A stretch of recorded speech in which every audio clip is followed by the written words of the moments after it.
మైళ్ళు భూ ప్రయాణము, 1490 మైళ్ళు ఆ సముద్ర ప్రయాణాన్ని చేసినట్లుగా మనం చూస్తూ ఉన్నాం. మూడవ స్వార్థ ప్రయాణంలో 1190 మైళ్ళు భూ ప్రయాణము, 1325 మైళ్ళు సముద్ర ప్రయాణం మనం చూస్తూ ఉన్నాం. ఈ విధంగా తిరిగి రోమా ప్రయాణం 2130 మైళ్ళు లెక్క పెట్టుకుంటే 8000 మైళ్ళకు పైగా అపోస్తలుడైనటువంటి పౌలు ఆ కాలంలో అధునాతనమైనటువంటి యంత్రాలు లేనటువంటి పరిస్థితులలో ఆయన స్వార్థ పరిచర్య చేసి కష్టపడినట్లుగా మనం చూస్తున్నాం. సుమారు 8500కు పైగా మైళ్ళను ఆయన ప్రయాణం చేశాడు. ఏది తన ప్రయాణ ప్రారంభం, తను అక్కడికి వెళ్ళాడా ఆ ప్రాంతానికి చిన్నగా చుట్టుపక్కలకి వెళ్ళి స్వార్థ ప్రకటించినటువంటి విధానాలు కాకుండా తన యొక్క ప్రయాణాల ప్రారంభాన్ని మనం చూసుకున్నాం. ఈ విధంగా ప్రయాణం చేస్తూ ఉన్నప్పుడు కొలస్సీ పట్టణానికి పౌలు స్వార్థ ప్రకటన నిమిత్తం వచ్చాడు. అక్కడ ఫిలోమోను అనేటువంటి వ్యక్తిని రక్షించాడు. కొలస్సీ పట్టణానికి వచ్చి ఎవరిని రక్షించాడండి? ఫిలోమోను అనేటువంటి వ్యక్తిని రక్షించాడు. ఫిలోమోను అనేటువంటి వ్యక్తి ఆ ప్రాంతంలో ధనవంతుడు. ఫిలోమోను అనేటువంటి వ్యక్తి దగ్గర ఒనిసెము అనేటువంటి ఒక పనివాడు ఉండేటువంటి వాడు. ఆ ఒనిసెము అనేటువంటి పనివాడు ఏం చేశాడంటే ఫిలోమోను దగ్గర ఏదో దొంగతనం చేశాడు, దొంగిలించాడో, అవిధేయత చేశాడో. తను చేసినటువంటి అవిధేయతను బట్టి ఆ యొక్క ఒనిసెము ఫిలోమోను దగ్గర నుంచి పారిపోయాడు. ఎక్కడికి పారిపోయాడు అని అంటే రోమాకు పారిపోయాడు. ఎక్కడికి పారిపోయాడు? ఇక్కడ ఇప్పుడు మనం చదువుకుంటున్నటువంటి వాక్య భాగంలో ఈ ఫిలోమోను పత్రికలో ప్రాముఖ్యంగా 3 క్యారెక్టర్లు మనం స్పష్టంగా గమనించవచ్చు. మొట్టమొదటి క్యారెక్టర్ ఏంటి అని అంటే ఫిలోమోను. ఎవరు చెప్పండి? ఫిలోమోను. రెండో క్యారెక్టర్ ఏంటి అని అంటే ఒనిసెము. మూడవ క్యారెక్టర్ ఏంటి అని అంటే అపోస్తలుడైనటువంటి పౌలు. ఈ 3 క్యారెక్టర్లు మనం చాలా జాగ్రత్తగా గమనించాలి. అపోస్తలుడైనటువంటి పౌలు అనేటువంటి మాటకు అర్థం ఏంటి అని అంటే చిన్నివాడు అని అర్థం. ఒనిసెము అనేటువంటి మాటకు అర్థం ఏంటి అని అంటే ప్రయోజనకరమైన వాడు అని అర్థం. ఫిలోమోను అనేటువంటి మాటకు అర్థం ఏంటంటే భాగ్యవంతుడు అనేటువంటి అర్థం కూడా వస్తుంది. అంటే ఇంకా చాలా అర్థాలు, ఫిలోమోనుకి చాలా అర్థాలు చాలామంది మాట్లాడతారు. భాగ్యవంతుడు ఎక్కువ అది మాటలో ఉన్నటువంటి మాట. అంటే ఈ విషయాలను బట్టి మనం ధ్యానం చేసుకున్నటువంటి పరిస్థితిని బట్టి ఈ యొక్క ఫిలోమోను దగ్గర ఒనిసెము దొంగతనం చేసి రోమాకు పారిపోయాడు. అపోస్తలుడైనటువంటి పౌలు కొలస్సీ పట్టణానికి వచ్చి ఫిలోమోనును రక్షించిన తర్వాత తన సువార్తలో భాగంగా ఎక్కడికి వెళ్ళాడు అని అంటే చెప్పాం కదా, రోమా పట్టణానికి వెళ్ళాడు. ఎక్కడికి వెళ్ళాడు? రోమా పట్టణానికి వెళ్ళేటువంటి ఆ సందర్భంలో అక్కడ రోమా పట్టణంలో అపోస్తలుడైనటువంటి పౌలు ప్రకటిస్తున్నటువంటి సువార్తను విని చెరసాలలో రక్షించబడినటువంటి వ్యక్తి ఎవరయ్యారంటే ఈ యొక్క ఒనిసెము. అందుకుని నా బంధకములలో నేను కలిగిన నా కుమారుడగు ఒనిసెము అనేటువంటి మాటను అపోస్తలుడైనటువంటి పౌలు ఈ పత్రికలో రాసినట్లుగా మనం చూస్తూ ఉన్నాం. ఇక్కడ ఈ యొక్క పరిస్థితి అంటే పౌలు ఎఫెసీ పట్టణానికి వెళ్ళి అక్కడ అతన్ని రక్షించి సంఘం అనగా ఫిలోమోను ఇంట్లో సంఘాన్ని ప్రారంభించి ఫిలోమోనును సంఘ పెద్దగా చేసి అసలు ఎంత ఉన్నతమైనటువంటి వ్యక్తిగా ఫిలోమోను కనబడతాడనంటే ఏమాత్రము కూడా అతని ముందు ఎవరైనా బాధపడితే సహించేటువంటి వాడిగా, అందరినీ ఆదరించేటువంటి పరిస్థితి కలిగినటువంటి వాడు. ఇది ఫిలోమోను పత్రిక మీరు చదువుతూ ఉన్నప్పుడు నువ్వు ఇటువంటి వాడవు కదా, తప్పనిసరిగా నా మాట అంగీకరిస్తావు అనేటువంటి ఉద్దేశాన్ని పౌలు తెలియజేసినట్లుగా మనం చూస్తున్నాం.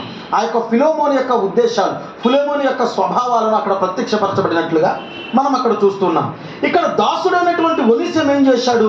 అక్కడ పౌలు దగ్గర రక్షించబడిన తర్వాత చెరసాలలో అపోస్తలుడైనటువంటి పౌలుకు ఒనిసెము పరిచారకుడిగా మారిపోతాడు. ఎలా మారిపోతాడు చెప్పండి?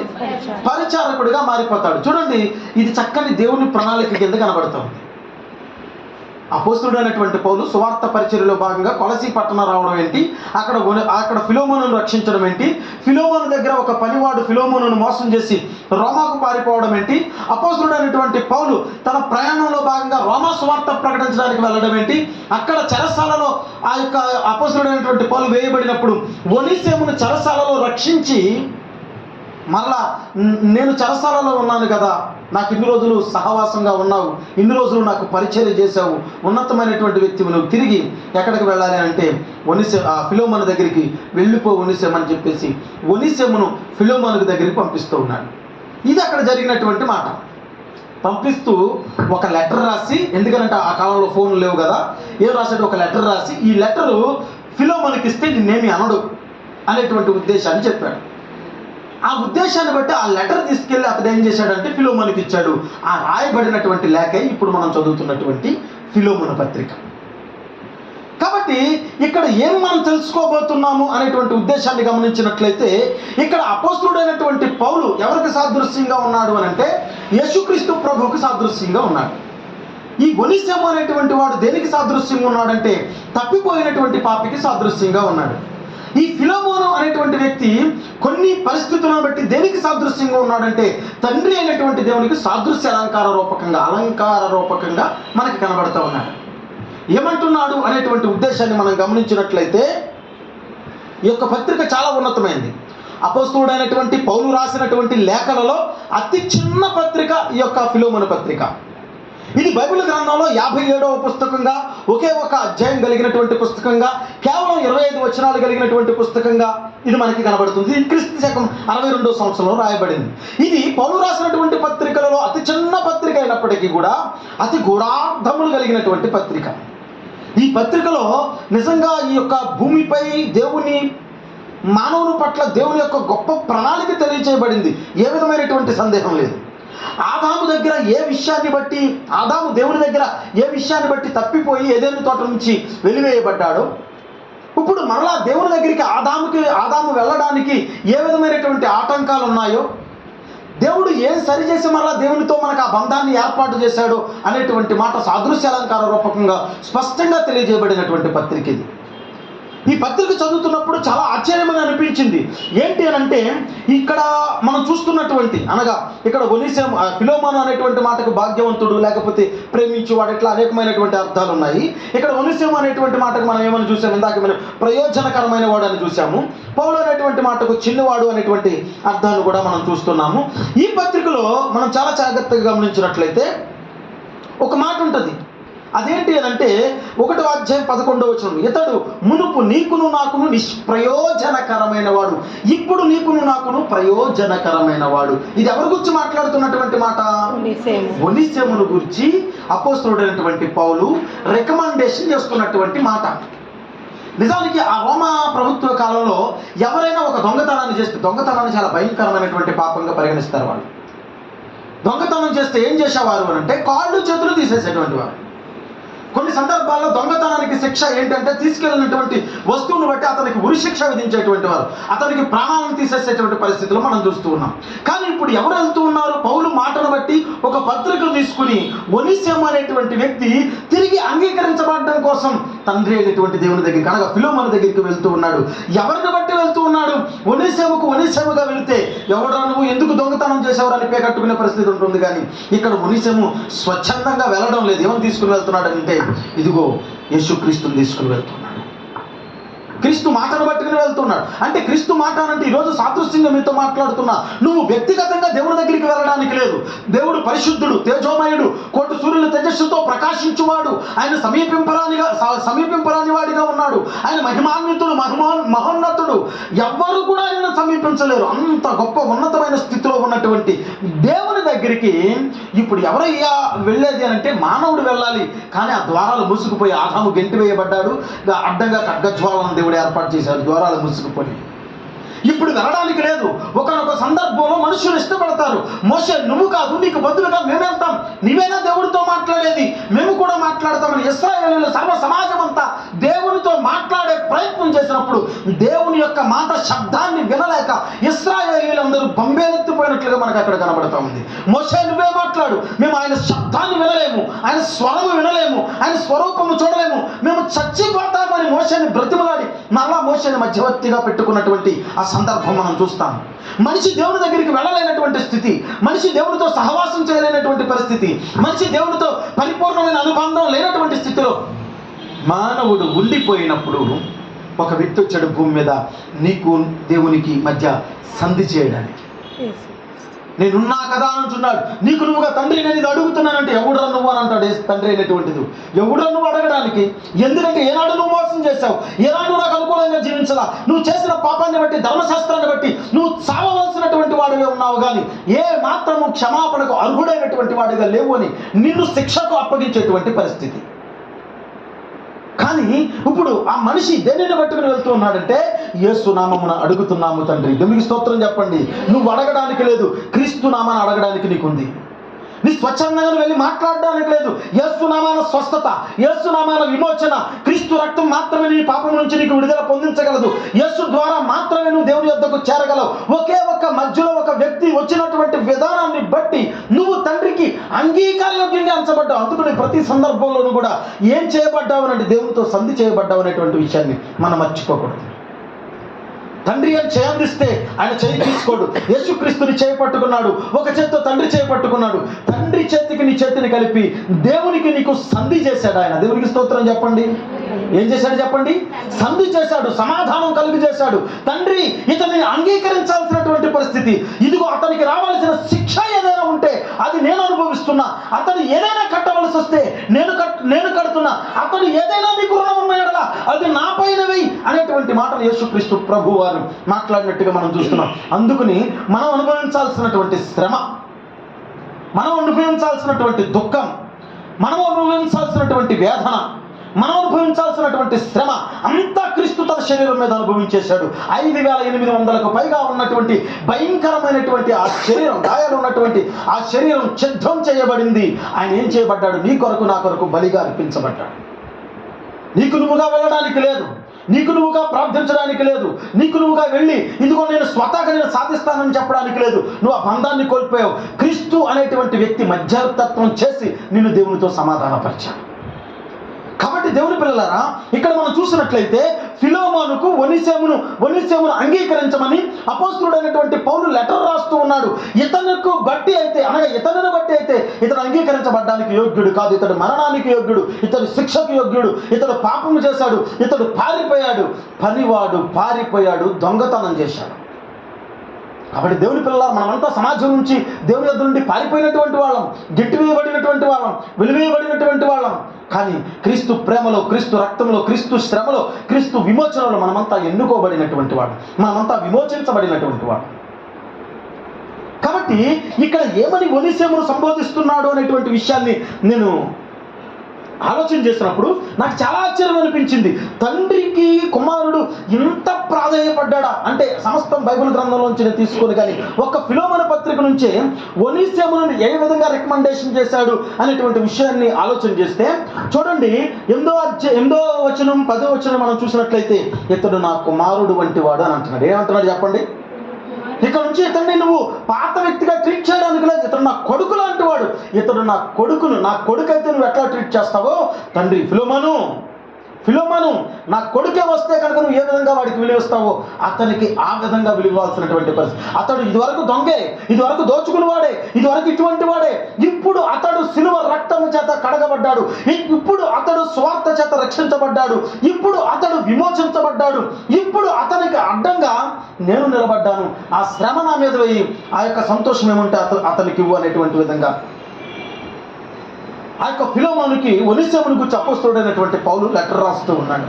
రెండవదిగా మనం చూస్తున్నప్పుడు చూడండి 11వ వచనంలో ఇతడు ప్రయోజనకరమైన వాడు. ఏంటంట?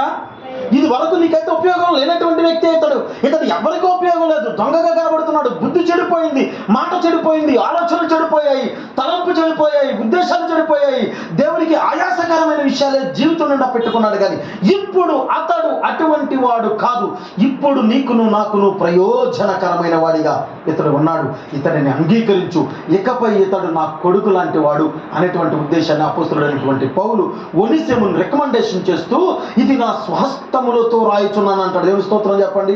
అపోస్తలుడైనటువంటి పౌలు తను రాసినటువంటి లెటర్లన్నీ స్వహస్తాలతో రాయించాడు. కానీ చెప్పాల్సినటువంటి విషయం అంటే ఇది మస్ట్ అండ్ షుడ్ పర్టిక్యులర్ అనేటువంటి విషయాన్ని గురించి ప్రస్తావించవలసిన సందర్భం వచ్చినప్పుడు పెద్ద అక్షరాలతో ఇది నా స్వహస్తములతో రాయించున్నా అంటే ఇది రూఢి చేస్తున్నటువంటి విషయం అని చెప్పేటువంటి విధంగా ఆ మాటను మాట్లాడినట్టుగా మనం చూస్తూ ఉన్నాం. ఈ చిన్న పత్రికలో ఒక పాపి విషయంలో క్రీస్తు ఎంతవరకు నిలబడ్డాడు అంటే తన ప్రాణం పెట్టేంత వరకు. ఈ చిన్న పత్రికలో ఒక పాపిని ఆ యేసుక్రీస్తు ఎంతవరకు ఆయన పుష్ చేస్తున్న తండ్రి దగ్గరికి తీసుకుని వెళ్తున్నాడంటే నా కొడుకు లాంటి వాడు, ఇది వరకు నీకు నాకు పనికిరానటువంటి వాడు, ఇప్పుడు మా అందరికీ పనికొచ్చేటువంటి వాడు, ఇకపై వాడు అట్లా ఉండడు, అతనికి నేను పూచి, అతనికి నేను బాధ్యత, శ్రమ ఏదైనా ఉంటే నా మీద వెయ్యి, కష్టం ఏదైనా ఉంటే నాకై, అతడు ఏదైనా చెల్లించాల్సిన పరిస్థితి ఉందా ఆ యొక్క డబ్బు నేను చెల్లిస్తా, అయినను ఆత్మ విషయంలో నీవే నాకు రుణపడి ఉన్నావని నేను చెప్పనేలా అనేటువంటి చక్కని అద్భుతమైనటువంటి పదజాలాన్ని పౌలు వాడాడు. కాబట్టి దేవుని పిల్లలారా, అక్కడ రెండో విషయం చూసినట్లయితే ఇతడు ప్రయోజనకరమైన వాడు అనేటువంటి విషయాన్ని మాట్లాడుతాడు. మూడవ క్వాలిఫికేషన్గా అతను మాట్లాడుతూ 12వ వచనంలో పౌలు ఏమంటున్నాడంటే ఇతడు నా ప్రాణము వంటి వాడు అనేటువంటి మాటను మాట్లాడుతూ ఉన్నాడు. ఇది వరకు ఎటువంటి వాడు? దొంగ, ఇటు వరకు వ్యభిచారం అయి ఉండొచ్చు, దేవునికి వ్యతిరేకంగా తిరిగి ఉండొచ్చు. దేవునికి ఈరోజు చాలామంది మనం ఇట్లా ఉంటున్నాం. ఇక్కడ నువ్వు ఏ పరిస్థితుల్లో ఉన్నావో, పాత జీవితం రాత జీవితం ఎట్లా ఉందో, నీ ఆలోచనలు ఎట్లా ఉన్నాయో, తలంపులు ఎట్లా ఉన్నాయో, ఉద్దేశాలు ఎట్లా ఉన్నాయో సమస్తం పక్కన పెట్టండి. ప్రభు దగ్గరికి వచ్చిన తర్వాత నువ్వు ఎట్లా ఉన్నావు? ఎందుకంటే నీ నిమిత్తం క్రీస్తు రక్తాన్ని చిందించాడు కదా, నీ నిమిత్తం తన శరీరాన్ని అర్పించాడు కదా, నీ నిమిత్తం తను బాధను అనుభవించాడు కదా. కాబట్టి ఇప్పుడు ఆయన స్పష్టంగా మాట్లాడుతున్నటువంటి ఆ విషయాన్ని మనం గమనించాలి. అందుకని ఏమంటున్నాడంటే ఇతడు నా ప్రాణం లాంటి వాడు. ఏమంటున్నాడు చెప్పండి? నా ప్రాణం లాంటి వాడు. అతన్ని కొట్టే ముందు నేను ఉన్నాను అనేటువంటి విషయం మర్చిపోకు. నిజంగా క్రీస్తు అదే విధమైనటువంటి ఉద్దేశాన్ని తండ్రి పట్ల మాట్లాడి ఉండొచ్చేమో బహుశా. అతన్ని కొట్టాలంటే నేను మధ్యలో ఉన్న ఆ దెబ్బ నా మీద పడాలి అని క్రీస్తు నిలబడ్డాడు. దేవుని స్తోత్రం చెప్పండి. ఎంత గొప్ప ప్రేమ కావాలండి, ఎంత గొప్ప ప్రేమ కావాలి. దెబ్బలేమైనా ఉంటే అన్నీ నాకు వేయాలట, మేలేదని ఉంటే వాడికి ఇవ్వాలట. అతడు ప్రయోజనకరమైన వాడట, అతడు ఏర్పరచబడిన వాడట, అతడు పరిచారకుడు. నా కొడుకు లాంటి వాడు, నా కొడుకు లాంటి వాడు. నాకు కొడుకు పుడితే నువ్వు ఎంత, నా కొడుకుంటే ఎంత గౌరవిస్తావు వాడిని అంత గౌరవించు. చూడు, అందుకని అంటున్నాడు ఇతడు నా ప్రాణము లాంటి వాడు, ఇతడు నా ప్రాణముతో సాటి. ఇతను గురించి ఏదైనాను వ్యతిరేకమైన ఆలోచన ఉంటే అతడు నేను అనేటువంటి విషయాన్ని మర్చిపోవద్దు అనేటువంటి ఉద్దేశాన్ని తెలియజేస్తాను. అందుకని తండ్రి అయినటువంటి దేవుడు నీపై ఇంకా ఉగ్రత చూపించకపోవడానికి గల కారణం ఏంటంటే నువ్వు చక్కగా అందమైనటువంటి వ్యక్తివనో, లేకపోతే అండబలం కలిగినటువంటి వాడవనో, ఆర్థిక బలం కలిగినటువంటి వాడవనో, అధికారం ఉందనో, ఆస్తి ఉందనో, లేకపోతే గొప్పగా నువ్వు మాట్లాడగలవనో, లేకపోతే మంచి ఇస్త్రీ షర్ట్ ఇస్త్రీ ప్యాంట్ వేసుకున్నామనో కాదు. నిన్ను చూడగానే క్రీస్తు అనేటువంటి వ్యక్తి మధ్యలో నిలబడుతున్నాడు. తండ్రి ఆయన ఉగ్రతను ఆపేటువంటి వ్యక్తి మధ్యలో నిలబడుతున్నాడు. నీపై శ్రమ వస్తూ ఉండగా శ్రమకు అడ్డంగా నిలబడేటువంటి వ్యక్తి మధ్యలో నిలబడుతున్నాడు. నీ కొరకు నా కొరకు బలిగా అర్పించినటువంటి వ్యక్తి మధ్యలో నిలబడుతున్నాడు. తండ్రి వద్దు తండ్రి, ఆ శ్రమ నేను అనుభవిస్తానంటున్నాను. కాబట్టి దేవుని పిల్లలారా, అక్కడ మనం చూసినట్లయితే ఇతడు నా ప్రాణం లాంటి వాడు అనేటువంటి మాట 12వ వచనంలో మనం చూస్తూ ఉన్నాం. 16వ వచనంలోకి వచ్చేటప్పటికి ఇతడు నా ప్రియ సహోదరుడు, అంటే నా తమ్ముడు లెక్క అని అంటున్నాడు. ఏమంటున్నాడు చెప్పండి? అంటే ఒక మనిషిని ఎంతలా రికమెండేషన్ చేయగలరా? క్రీస్తు మనల్ని రికమెండేషన్ చేస్తున్నాడు. క్రీస్తు మనల్ని రికమెండేషన్ చేస్తున్నాడు. నిన్ను పెట్టు ఎంత కౌగులించుకుంటే, ఎంత ప్రేమ ఉంటే. గడిచిన వారం మనం మాట్లాడుకున్నాం కదా, మనం ఎటువంటి వాళ్ళమట? దుర్మార్గులం. ఎందుకంటే క్రీస్తు తండ్రి పనివారమై ఉండి, తండ్రి వ్యవసాయమై ఉండి, ఫలించలేక కారు ద్రాక్షలు కాసి దుర్మార్గమైనటువంటి పంట పండి దేవునిని అవమానపరిచాం మనం. అందుకని ఆయన వడగళ్ల చేత, ఉగ్రత చేత, లేకపోతే తుఫాను చేత నాశనం చేద్దామనుకున్న సందర్భంలో తండ్రి నేను నిజమైన ద్రాక్షవల్లిని, నా తండ్రి వ్యవసాయకుడు, తండ్రి నాకు అంటుగట్టు అనేటువంటి మాట. నాలో చేరేటువంటి ప్రతి తీగ ఫలిస్తుంది, చేరని తీగ ఫలించదు, వేరుండగోరువాడు నాకు విరోధి అనేటువంటి మాటను అక్కడ చక్కగా స్పష్టంగా ప్రభు మాట్లాడాడు. కాబట్టి ఇప్పుడు కూడా ప్రభు మాట్లాడుతున్నాడు. దేనిని బట్టి మనం అంగీకరించబడ్డామంటే క్రీస్తుని బట్టే. ఇక్కడ ఒనిసెము దేనిని బట్టి అంగీకరించబడ్డాడు అంటే అపోస్తలుడైనటువంటి పౌలు రాసినటువంటి ఆ లేఖను బట్టి, వాక్యమై ఉన్న క్రీస్తుని బట్టే. ఈరోజు మనం క్రీస్తు యొక్క ప్రేమ లేకుండా ఆ ద్రాక్ష తోటలను, ద్రాక్ష తీగలను స్పృశించి సంతోషపడిపోయేవాడు. నిన్ను నన్ను అనేక సందర్భాల్లో తండ్రి అన్నప్పుడు ఆయన ఎన్నిసార్లు ఆదుకుని ఉన్నాడు చెప్పండి. నీ భార్య విషయంలో, భర్త విషయంలో, కుటుంబం విషయంలో, నీ తల్లిదండ్రుల విషయంలో నువ్వు ప్రతి సందర్భంలో కూడా నేను తండ్రి అని అన్నప్పుడు ఇదిగో వెంటనే ప్రతి వారి ముఖం మీద భాష బృందం తుడిచివేస్తానన్న రీతిగా నేను ఉన్నాను అనేటువంటి సమాధానం, మనకు ఆ ఓదార్పు, మనకు ఆ ప్రేమ తండ్రి పంచేటువంటి వాడిగా ఉన్నాడు. కానీ మనం మోసం చేశాం. కాబట్టి ఆ ఉగ్రత మన మీదకి రాకుండా ఏం చేస్తున్నాడంటే మోస సంబంధమైన ఉగ్రత, ఆ యొక్క అవిధేయత సంబంధమైనటువంటి ఉగ్రత, ఆ పాప సంబంధమైనటువంటి ఉగ్రత, అంటే మనం పాపం చేయబట్టి వచ్చేటువంటి ఉగ్రత. నేను శ్రమ 2 విధాలుగా వస్తుందని చెప్పాను. ఎలా వస్తుంది? 2 విధాలుగా. ఎవరో చెప్పగలరు? గుర్తుందా? ఎట్లా శ్రమ వస్తుంది అంటే, ఒకటి దేవుని యొద్ద నుండి వచ్చేటువంటి పరీక్ష. ఏంటి చెప్పండి? దేవుని యొద్ద నుండి వచ్చేటువంటి, నువ్వు ఆత్మీయ జీవితంలో యోబు లాంటి ఒక గొప్ప నీతివంతుడిగా, యథార్థవంతుడిగా, దేవుని కొరకు బ్రతికేవాడిగా, దేవుని ఇల్లు అంతటిలో నమ్మకస్తుగా, దేవుని కొరకు జీవించేటువంటి వాడిగా, దేవుని పనివాడిగా, ఏ తప్పు లేనటువంటి వాడిగా ఉన్నప్పుడు కూడా శ్రమ వస్తుంది. ఆ శ్రమ దేనికంటే దేవుడి యొక్క పరీక్ష. 2, నువ్వు చేసిన పాపానికి శిక్ష. 1 దేవుని యొక్క పరీక్ష అయితే, 2 నువ్వు చేసిన పాపానికి శిక్ష. నువ్వు శ్రమ వచ్చినప్పుడల్లా ప్రభు నాకు పరీక్ష పెట్టేవాడు అనమాక. శ్రమ వచ్చినప్పుడల్లా దేవుడు పరీక్ష పెట్టినట్టు కాదు. నీ పాపం, నీ అవిధేయత, నీ దుర్మార్గత, నీ మనస్సు, నీ చూపు, నీ ఆలోచన, నీ తలంపు సరిలేక నీ యొక్క శిక్షగా నీ మీదకి వచ్చినటువంటి పాపాన్ని నువ్వు అనుభవిస్తూ ఉన్నావు. కాబట్టి స్పష్టంగా మనం గుర్తుపెట్టుకోవాలా నీకు వచ్చేటువంటిది శిక్ష అయినా పరీక్ష అయినా తలదించేమనాలంటే ప్రభు నేను అంగీకరిస్తున్నానని చెప్పాలి. ఒకవేళ పరీక్ష అయితే నాకు విజయాన్ని అనుగ్రహించు ప్రభు, శిక్ష అయితే ఈ శిక్షలో నేను నిలబడి ప్రభు నీ కొరకు జీవించడానికి సహాయం చేయి, నీ రాజ్యం మాత్రం నాకు దూరం చేయి. శిక్షించబడడం సంతోషం, ఆయన రాజ్యానికి దూరం అవడం బహుఘోరం. శ్రమ పడండి, శ్రమ అనుభవించండి, శ్రమను ఆహ్వానించండి, శ్రమను ప్రేమించండి, శ్రమలో సంతోషాన్ని అనుభవించండి. కానీ శ్రమ వద్దు ప్రభు అని ఎప్పుడైతే అంటామో ఆ యొక్క శిక్ష డైరెక్ట్గా నరకంలోనికి. ఇంకా శ్రమ రాకూడదని కాదు, శ్రమలో నేను జయాన్ని పొందుకోవాలా ప్రభు, నీ పరీక్షలో విజయాన్ని పొందుకోవాలా. ప్రతిదానికి తలదించుతున్నాను, ఏదని గ్రహించినా ఓకే. కాబట్టి ఇక్కడ మనం చూసినట్లయితే ఏమని పిలుస్తున్నాడంటే, ఒనేసిమును ఏమని రికమెండేషన్ చేస్తున్నాడంటే, నా కుమారుడు, ప్రయోజనకరమైన వాడు, నా ప్రాణం వంటి వాడు, నా ప్రియ సహోదరుడు అనేటువంటి మాటను మాట్లాడుతూ ఉన్నాడు. 17వ వచనంలోకి వచ్చేటప్పటికి ఇతడు నా పాలివాడు, అంటే నాలో ఉన్నటువంటి వాడు, నాతో సగమైనటువంటి వాడు, నాలో పాలి భాగస్థుడు, నా స్నేహితుడు అనేటువంటి ఉద్దేశాన్ని అక్కడ స్పష్టంగా మాట్లాడుతున్నాడు. చూడండి ఎన్ని విధాలుగా, అంటే ఒక మనిషి ప్రేమించి ఒక మనిషికి చెప్పాలంటే నేను ఉన్నానని చెప్పగలడు, కానీ ఇంతలా ప్రేమించగలరా? నిజంగా నాకు క్రీస్తు యొక్క ప్రేమ యొక్క ప్రత్యక్షత నాకు అది చదువుతున్నప్పుడు ఆ బైబిల్ ఒకసారి అట్లా మూసి కౌగిలించుకున్నాను. నేనైతే ఆ ప్రేమను నేను రుచి చూశాను. మీరు అనుభవించగలిగితే ఒకసారి ఫిలోమోను పత్రిక చదవండి. ఎక్కువ అధ్యాయాలు కాదు కదా, ఒకే అధ్యాయం. పౌలు రాసిన పత్రికల్లో చిన్ని పత్రిక, 25 వచనాలు మాత్రమే కనబడతాయి. కానీ ఏదైతే ఆదాము కోల్పోయాడో, ఆదాము కోల్పోయిన తర్వాత ఆదాము దేనికి దూరం అయిపోయాడో, క్రీస్తు మనకి ఏదని గ్రహించాడో దాని యొక్క పరిపూర్ణత పత్రికలో మనం చూడొచ్చు. నీ ఆలోచన ఎక్కడుంది? నీ తలంపు ఎక్కడుంది? నీ ఉద్దేశం ఎక్కడుంది? సమస్తం కూడా క్రీస్తుకు దూరం అయ్యాయి కదా. ఏ విషయంలో మనం క్రీస్తుకు దగ్గరగా లేము కదా. ప్రభు నీ కొరకు అట్లా బ్రతుకుతున్నామంటాం, ప్రభు నీ కొరకు అట్లా జీవిస్తున్నామంటాం, ప్రభు నీ కొరకే బ్రతుకుతున్నాం, ప్రభు నీ చిత్తమే నెరవేరుస్తున్నా అంటాం. ప్రభు ఇక ఆ తప్పు చేయను ప్రభు, ఈ ఒక్క మట్టుకు కాయి ప్రభు, ఇకపై నేను ఆ విధంగా జీవించను ప్రభు, నా యొక్క ఊహ క్రియ సమస్తం నీకు అనుకూలంగా ఉంచుతానయ్యా, ప్రార్థనా జీవితాన్ని కలిగి ఉంటాను ప్రభు, అన్నీ మనమే మాట్లాడతాం. నిజంగా వచ్చే వారం వరకు కూడా మనం ఆ నీతిని కాపాడుకోలేము, మరొకసారి ప్రార్థన చేసేంత వరకు కూడా ఆ నీతిని కాపాడుకోలేము.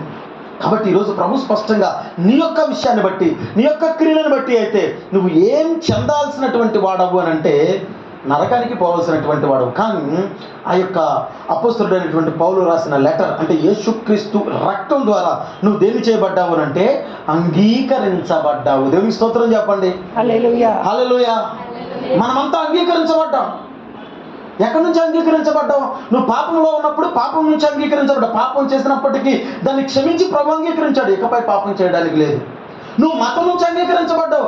మత మూఢత్వంతో, మత ఛాందసత్వంతో, మతం యొక్క ఉన్మాదంతో కొట్టుకుపోయేటువంటి పరిస్థితుల్లో ప్రభు మతం నుండి నిన్ను విమోచించాడు. అది ఏ మతమైనా అయి ఉండొచ్చు. 2, 3 ఎక్కడి నుంచి విమోచించబడ్డావు? నీ స్వయం నుంచి విమోచించబడ్డావు. ఎక్కడి నుంచి విమోచించబడ్డావు? స్వయం. నేను నా ఇష్టం, నేను ఎట్లాగా చేస్తాను, నేను ఎట్లా చేస్తే నన్ను అడిగేవాడేవాడు అనేటువంటి స్వయం నుంచి, నా సొంత ఉద్దేశాల నుంచి, సొంత తలంపుల నుంచి విమోచించబడ్డావు. 4 దేని నుంచి విమోచించబడ్డావు? పితృపారంపర్యమైన వ్యర్థ ఆచారాల నుంచి విమోచించబడ్డావు. 5 దేని నుంచి విమోచించబడ్డావు? దుష్ట అంధకార సంబంధమైన దోతల సమూహాల యొక్క ఆలోచనల నుండి, వాటి యొక్క శక్తుల నుండి నువ్వు విమోచించబడ్డావు. అందుకని ప్రభు తన రక్తాన్ని అడ్డం పెడుతున్నాడు, తన అడ్డంగా నిలబడుతూ ఉన్నాడు. నేనున్నాను తండ్రి అంటున్నాడు. తన చేయి చాపాడు, నీకు దేవునికి సంధి చేశాడు. శ్రమ నాపై సంతోషం అతనికి ఇవ్వు, అతని విషయంలో నేను పూచి అనేటువంటి ఉద్దేశాన్ని మాట్లాడుతూ ఉన్నాడు. ఈరోజు సంఘం పూర్తిగా పరిపూర్ణంగా తయారు చేయబడిన తర్వాత కూడా డైరెక్ట్గా దేవుని దగ్గరికి వెళ్ళడానికి లేదు. క్రీస్తు సంఘమైన తర్వాతే క్రీస్తు తన రాజ్యమును తండ్రి అయినటువంటి దేవునికి అప్పగించేటువంటి స్థితి ఉంటుంది. క్రీస్తు లేకుండా నువ్వు లేవు, క్రీస్తు రికమెండేషన్ లేకుండా లేవు. క్రీస్తు రక్తములోనే విడుదల, క్రీస్తు రక్తములోనే విమోచన, క్రీస్తు నామానే ప్రార్థన, క్రీస్తు నామానే రక్షణ, క్రీస్తు నామానే అంగీకరించబడడం. ఆలోచన చేయండి. ఆయన మధ్యవర్తిగా ఉండిపోయాడు. ఎట్లా ఉండిపోయాడండి? మధ్య. అందుకని భూమికి ఆకాశానికి మధ్య ఆయన వేలాడదీయబడ్డాడు. మధ్యవర్తి. తండ్రి, కుమార, పరిశుద్ధాత్మ, ఆయన మధ్యవర్తి. ఆయన 2వ రాకడలో మధ్యాకాశానికి రాబోతున్నాడు. ఆయన మధ్యవర్తి. నీ కొరకు నా కొరకు కాలాన్ని విభజించేటువంటి యుగ పురుషుడిగా, శక పురుషుడిగా, ప్రపంచం మొత్తానికి ఒకే ఒక్కడిగా కనబడుతున్నాడు. ఆయన మధ్యవర్తి. ఏ విధంగా చూసుకోండి, ఆయన మధ్యవర్తి. నీకు నువ్వుగా చేయలేవు కార్యం, నీకు నువ్వుగా విడుదల లేదు, నీకు నువ్వుగా విమోచన లేదు, నీకు నువ్వుగా చూడలేవు, నీకు నువ్వుగా మాట్లాడలేవు. దేవుని పిల్లలారా, గమనించండి ఆ యొక్క ఉద్దేశాన్ని. కాబట్టి ఏమంటూ ఉన్నాడంటే, 6వ విషయాన్ని మనం గమనించినట్లయితే 15వ వచనంలో, ఇతడు ఇకపై, అంటే ఇది వరకు దాసుడిగా ఉన్నాడు కానీ ఇకపై అతడు దాసుడిగా లేడు, దాసునికంటా ఎక్కువ వాడిగా ఉండాలి అనేటువంటి ఉద్దేశాన్ని ఆ యొక్క ఒనిసెమును గురించి ఆ ఫిలోమోనికి లెటర్ రాస్తున్నాడు. ఇక దాసుడు కాదు, ఇక ఇది వరకు నీ దగ్గర పనుడుగా ఉన్నాడు, ఇప్పుడు వచ్చిన తర్వాత అతడు రాజుగా ఉండాలి. దేవుని స్తోత్రం చెప్పండి. ఎలా ఉండాలంట? ఇది వరకు ఎలా ఉన్నాడంట? ఆ తండ్రి రబ్బా అని చెప్పి దిగజారిపెట్టి, ఇప్పుడు అట్లా కాదు, నీ పక్కన సింహాసనాలు. అందుకని 12 మంది శిష్యులకు 12 సింహాసనాలు ఇచ్చాడట.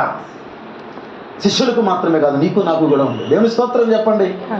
ఎంత యోగ్యత క్రీస్తుని బట్టి, ఎంత యోగ్యత క్రీస్తు మాటను బట్టి, ఎంత యోగ్యత క్రీస్తు రక్తాన్ని బట్టి, క్రీస్తు యొక్క మధ్యతత్వాన్ని బట్టి మనం ఎంత హెచ్చించబడ్డాం.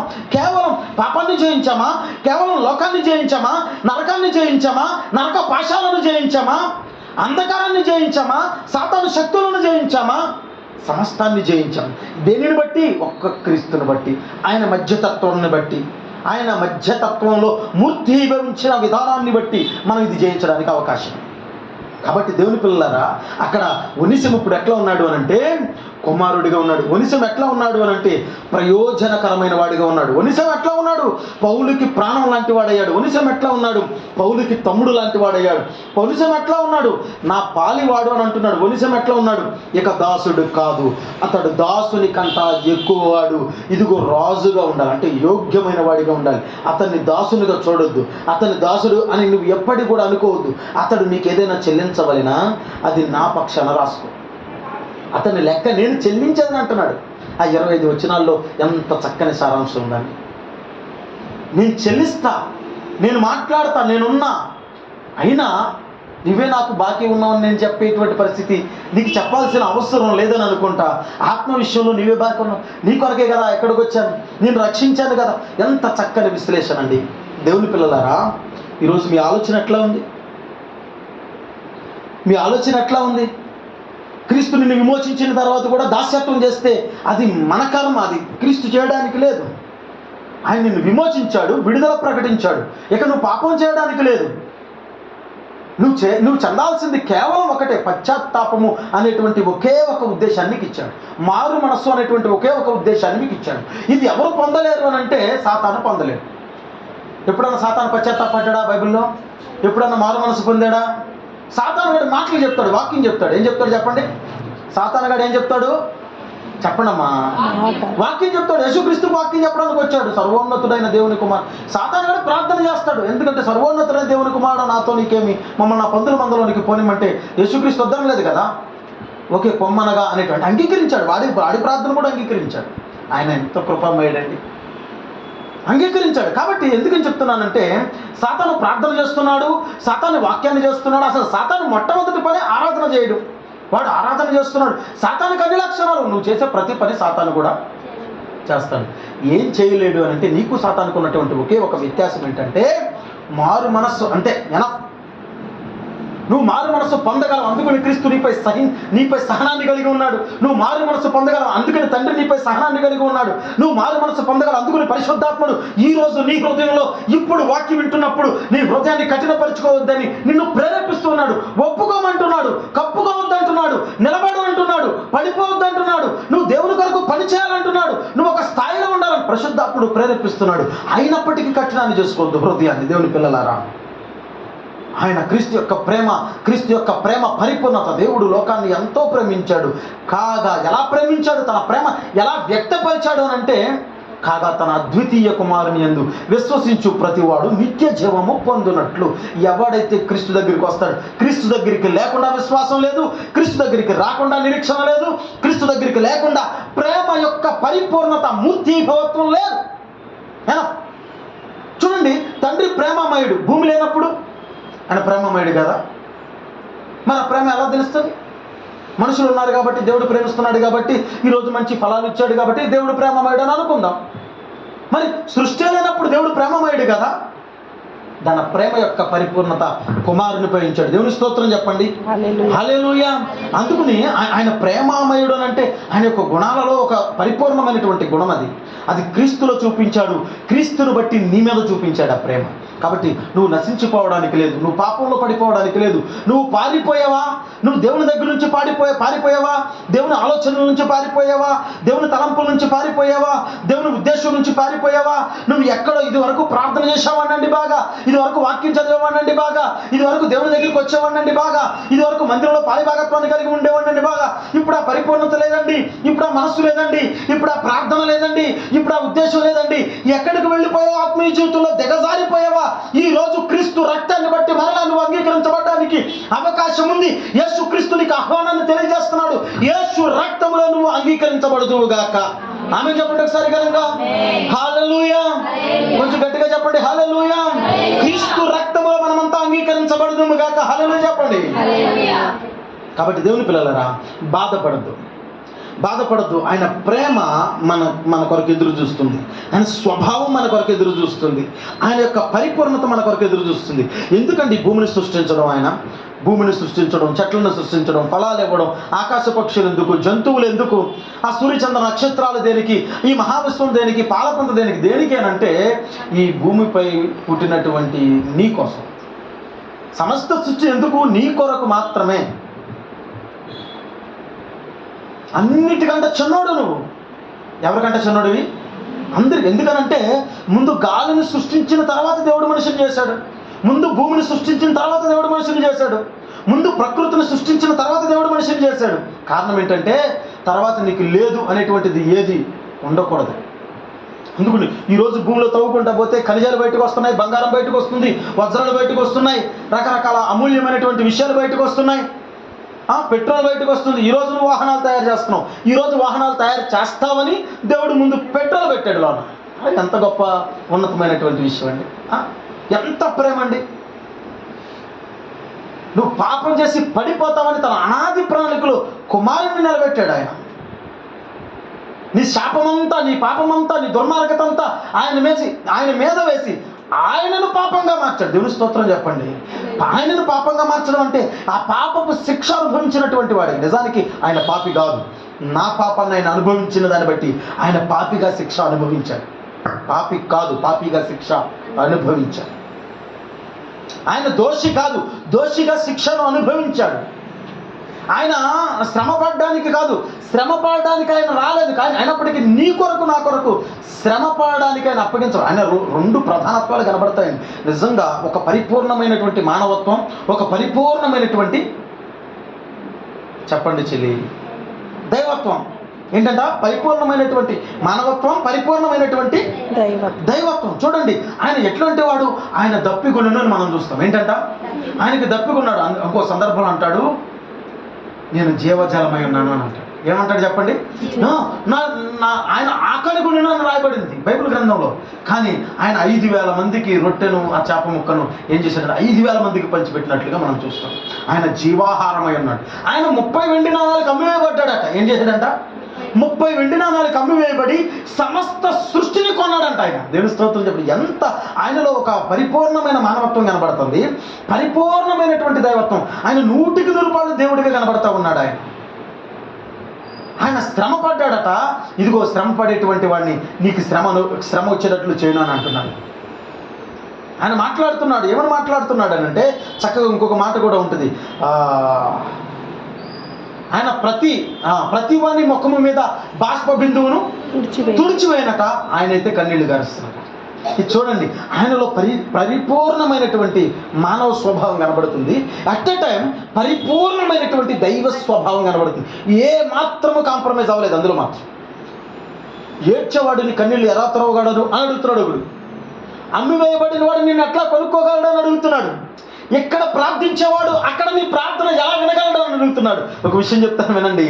గొర్రె పిల్లను అర్పించేది ఆయనే, ఆ గొర్రె పిల్ల కూడా ఆయనే, ఆ గొర్రె పిల్లను అంగీకరించేది కూడా ఆయనే. దేవుని స్తోత్రం చెప్పండి. హల్లెలూయా. ఇది అర్థం చేసుకోగలగాలి. ఇది అర్థం చేసుకోకపోతే బైబిల్ అర్థం కాదంతే. అయ్యో ఇక్కడ ప్రార్థించేవాడు ఆయనే, అక్కడ వినేవాడు ఆయన అంటే ఆయనే. ఇక్కడ ఇలా ప్రార్థిస్తున్నాడు ఎందుకంటే నీకు తెలియదు కదా, ప్రార్థన ఎట్లా చేయాలో నీకు రాదు, ఒక పరిపూర్ణమైన మానవుడు ఎట్లా బ్రతకాలో నీకు తెలియదు. నువ్వు బ్రతకడం చూడతావనే ఆయన ఇక్కడ బ్రతుకును బ్రతికాడు, నీకు సాదృశ్యమైనగా, నీకు మాదిరిగా ఆయన ప్రతిదీ చూపించాడు.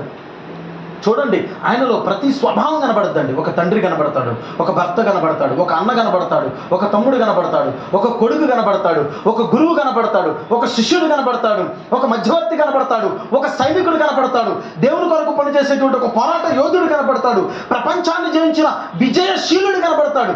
ఆయనను మరణపాశాలు బంధించాడు. ఆయన పాతాళానికి వెళ్ళాడట. ఎక్కడికి వెళ్ళాడు? మనిషి ఆత్మల కొరకు పాతాళానికి వెళితే పాతాళానికి వెళ్ళినటువంటి వాడిని బంధించడం పాతాళ యొక్క నైజం. పాతాళ పాశములు వచ్చి ఆయన పట్టుకున్నాయట. ఎక్కడికి వెళ్తామని పాతాళ పాశములు ఆయనను బంధించి ఉండలేవు కనుక పాతాళ పాశాలు విడిపించుకుని వచ్చినటువంటి జయవీరుడు. ఆయన సమాధిలోంచి వచ్చాడు అని అంటే చక్కగా ఇలా స్లోగా తెల్లని అంగేసుకున్నట్లా వచ్చి బిడ్డ బాగున్నా అట్లా కాదు. ఆయన ఏదైతే మనిషి జయించలేకపోతున్నాడో దాన్ని జయించి, మనం అంటాం కదా, తొడగొట్టి మేసం తిప్పి ఎవడరా వచ్చింది అని అంటాం కదా, మరణాన్ని కాలు కిందేసి తొక్కుబట్టి ఇంకా ఎవడైనా ఉన్నాడా అని చెప్పినటువంటి సన్నివేశం అది.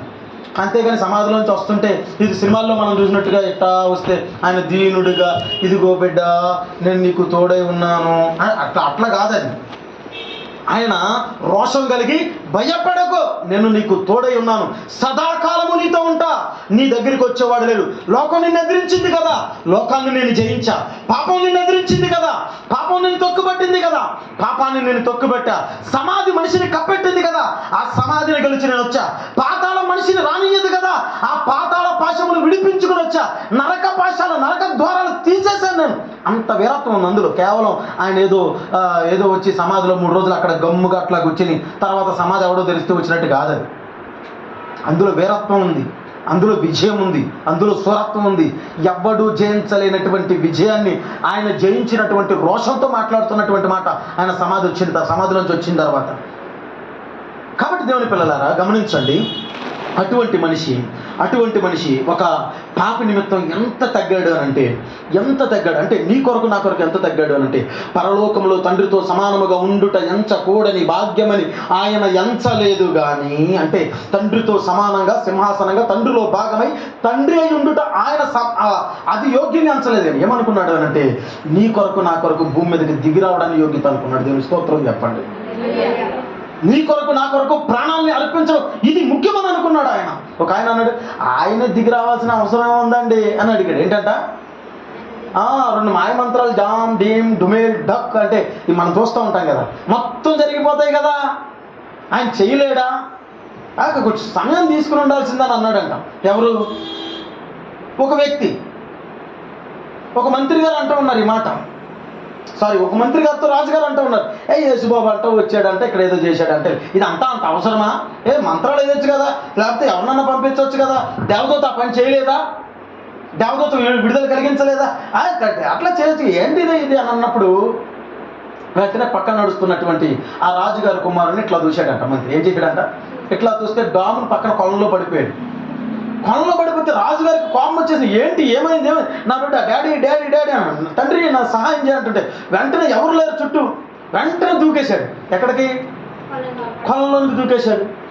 రాజుగారికి ఈత రాదు, కొలంలోకి దూకేసిన తర్వాత అప్పుడు మంత్రి మనుషులు పిలవడం, వాళ్ళు వచ్చి ఆ ఇద్దరిని కాపాడడం జరిగింది. అప్పుడు అంటున్నాడంట మంత్రి, పడిపోయాడు, మనుషులు వచ్చేదాకా ఆగొచ్చు కదా అని అంటున్నాడంట. ఏంటంట? పడిపోయాడు, మనుషులు వచ్చేదాకా ఆగొచ్చుగా, ఊరు మొత్తం సాటిని పెంచి గజ ఎత్తకాలం తీసుకురావచ్చుగా. తండ్రి ప్రేమ బలవంతం చేసింది. దేవుని స్తోత్రం చెప్పండి సారి. తండ్రి ప్రేమ నిన్ను నన్ను రక్షించడానికి ఏం చేసిందంటే బలవంతం చేసిందంట. తండ్రి కుమారుడిగా భూమి మీదకి దిగి వచ్చేంటే గొప్ప ప్రేమను వర్ణించడం ఎవరి వల్ల చెప్పండి. ఎంత ఉపమానాలు చెప్పినా, ఎంత వాక్యాన్ని చెప్పినా, నువ్వు నోరు చించుకున్నా, గొంతు చించుకున్నా, ఆయన విజయాన్ని కానీ, ఆయన ప్రేమను కానీ, ఆయన ప్రేమ యొక్క పరిపూర్ణతను అట్లా టచ్ చేయడానికి మన వల్ల కాదండి. దేవుని స్తోత్రం చెప్పండి, గట్టిగా చెప్పండి. దేవుడి పరిశుద్ధమైన మాటలు దీవించి ఆశీర్వదించి కృప చూపించునుగాక. ఆమెను. ప్రార్థన చేద్దాం, చిన్నగా ప్రార్థన.